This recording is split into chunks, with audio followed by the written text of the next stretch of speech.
Bonjour à toutes et à tous et bienvenue dans Kana en aparté. Cette semaine, nous vous proposons la version longue de l'aparté de la semaine dernière.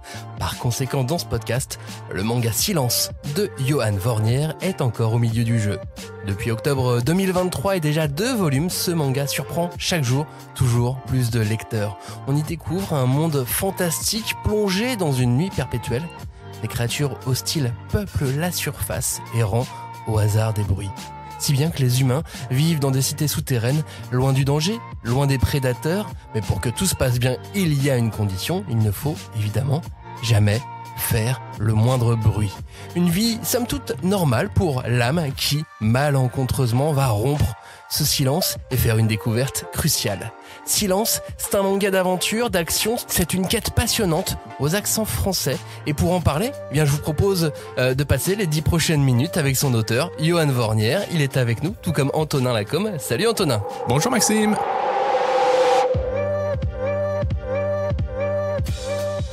Salut Johan, bienvenue dans Kana en aparté. Merci beaucoup de répondre à nos questions. La première que je voulais te poser, c'est est-ce que, comme dans la légende du manga, on parlait des légendes qu'il y a dans ton manga, mais est-ce que dans la légende du manga, comme dans la légende du manga, t'as un éditeur qui te harcèle chaque jour pour que tu rendes tes planches?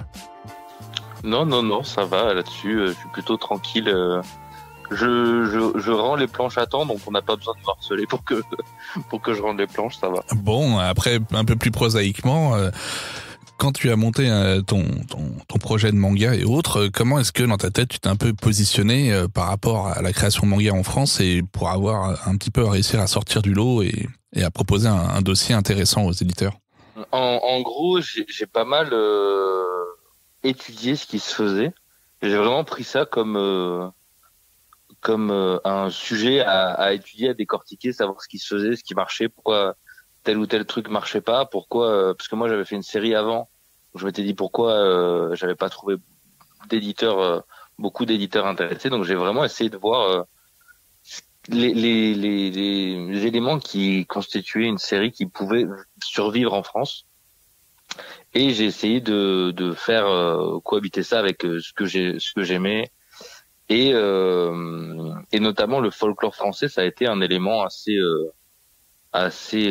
marquant et important, et je me rends compte maintenant que le tome est sorti, que c'est quelque chose sur lequel les gens arrivent à s'attacher, à s'accrocher, ce truc de ah putain, c'est vrai qu'en manga on a jamais vu trop ce truc là, quoi.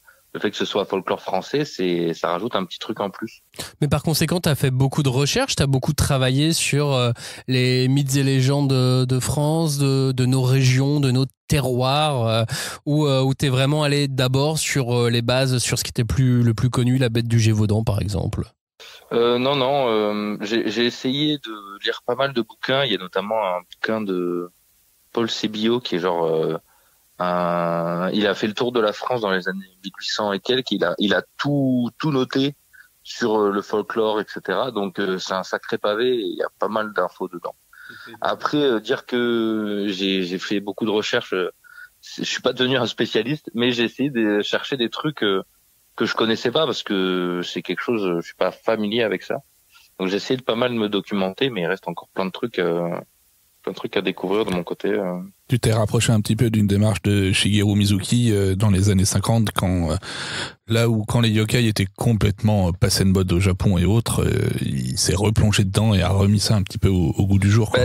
C'était quand j'ai regardé un peu ce qu'avait fait Shigeru Mizuki, je me suis dit que ça pouvait être un bon axe, une bonne approche pour le sujet.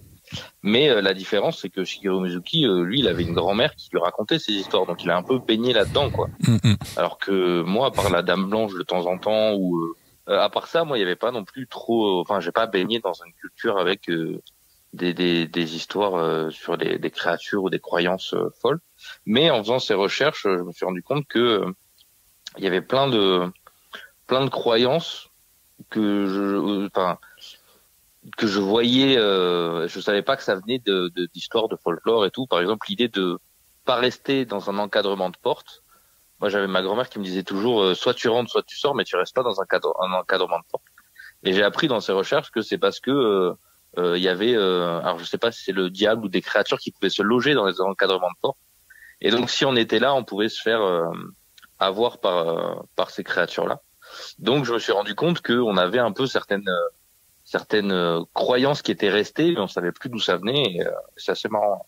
Effectivement, mais comme tu proposes aussi la petite solution du bol de cendre, comme ça, si le démon le renverse, il est obligé de ramasser la cendre. Ça, c'est rigolo aussi, comme petite anecdote. Tu abordes aussi un petit peu l'obscurantisme dans Silence, parce qu'effectivement, t'as un univers qui est quand même contrôlé par des religieux, entre guillemets, qui ont l'air d'avoir une mainmise complète sur le jour et la nuit même, hein, et quelque part qui ségrégationne un petit peu la population. Qu'est-ce qui t'a motivé? C'est-à-dire que autant travailler sur les monstres, les croyances, et en même temps, entre guillemets, on se réfugie un petit peu là-dedans pour se dire on comprend pas tout et c'est plus facile de croire des choses qu'on imagine plutôt que essayer de s'approprier le monde et essayer de le contrôler, entre guillemets.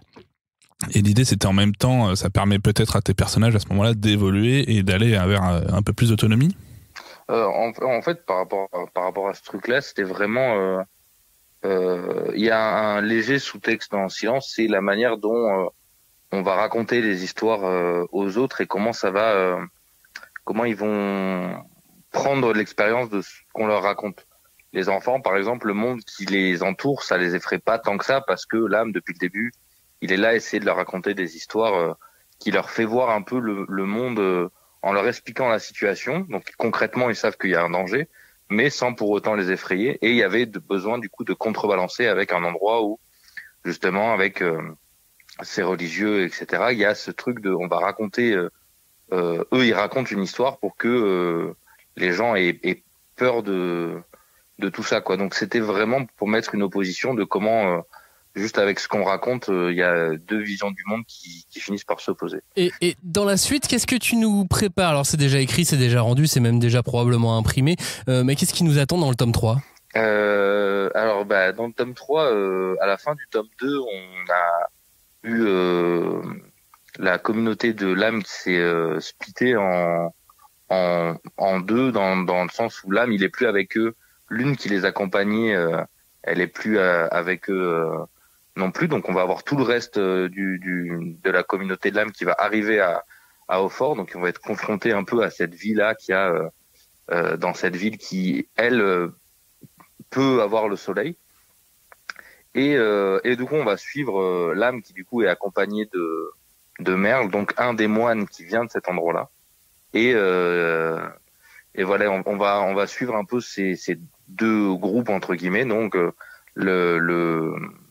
la communauté de Langelou avec Ocel et tous les personnages de l'église, et d'un autre côté l'âme, Lune et Merle qui vont avoir peut-être ils vont rencontrer un monstre dans ce tome-là, quoi. On est tous des grands fans de manga, tous autant qu'on est. On connaît le rythme qu'ils ont au Japon. On sait tous qu'on craint la moindre maladie qui va les mettre KO et qui va nous empêcher de lire la suite de leurs aventures pendant des semaines et des semaines. Tu vois où je veux en venir? Ouais, ça. Est-ce que tu peux nous raconter un petit peu ta vie de mangaka, un petit peu made in France, avec un rythme, alors, je sais pas si t'es au sud de la Loire ou pas, et histoire de voir un petit peu si c'est quoi ton timing et c'est quoi un petit peu la façon dont tu fais des mangas en France. En gros, là pendant qu'on parle, je dessine pour pas perdre c'est la moindre minute. Bravo Yoann. Mais l'équipe Cana est aux anges.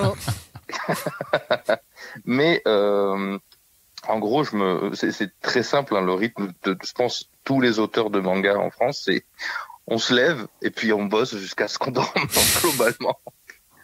Globalement, là sur le tome 1 et 2, j'avais pas le même rythme. Là sur le tome, là je suis sur le tome 4, du coup. J'essaye de me garder des week-ends pour me dire au moins il y a des vrais jours de repos. Alors c'est pas évident parce que on a toujours envie d'avancer plus vite et de rattraper le retard qu'on accumule.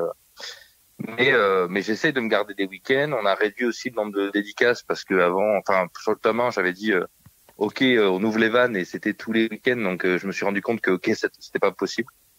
Donc là, on a réduit à 2 week-ends par mois où je suis en dédicace. Donc en gros, j'ai 2 week-ends de repos globalement, même si ça se transforme plus en 2 dimanches. Et en gros, pour le rythme, c'est entre 50 et 60 heures de travail par semaine, on va dire. Et tu te vois faire ça pendant combien de temps ou combien de tomes?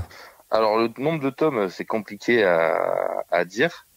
Je me rappelle toujours d'interviews de Kohei Horikoshi qui disait quand il avait rencontré Oda que Oda lui avait dit mais de toute façon ça sert à rien de prévoir le nombre de tomes que tu penses que ça fera parce que ça fera le double ou le triple. Donc je me dis bon on va pas se plonger là-dedans parce que si je dis un chiffre j'ai peur que ça déborde. Mais c'est de l'aventure, c'est de l'action donc c'est fait pour durer un petit moment si le public continue d'être là. Donc ça ouais je pourrais pas dire un vrai nom mais moi je suis partant pour continuer tant que le corps tient on va continuer. Alors on te souhaite que tout aille bien Yohan, merci beaucoup du temps que tu nous as accordé et on te laisse dessiner en paix alors. Merci à vous. Merci beaucoup. Au revoir Salut. Yohan. Bye. Silence de Yohan Vornier est d'ores et déjà disponible partout en librairie pour les volumes 1 et 2. Le 3e est prévu pour bientôt puisqu'il sort le 12 juillet, l'attente n'est plus très longue. Sachez également qu'à chaque sortie de Silence, des jaquettes alternatives sont proposées dans certains réseaux de magasins.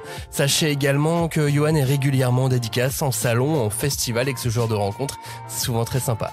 La semaine prochaine, on s'intéresse à la bibliographie de la mangaka Fumio Kono. Il sera question notamment de transmission. Vous verrez ça la semaine prochaine, donc à la semaine prochaine, ciao.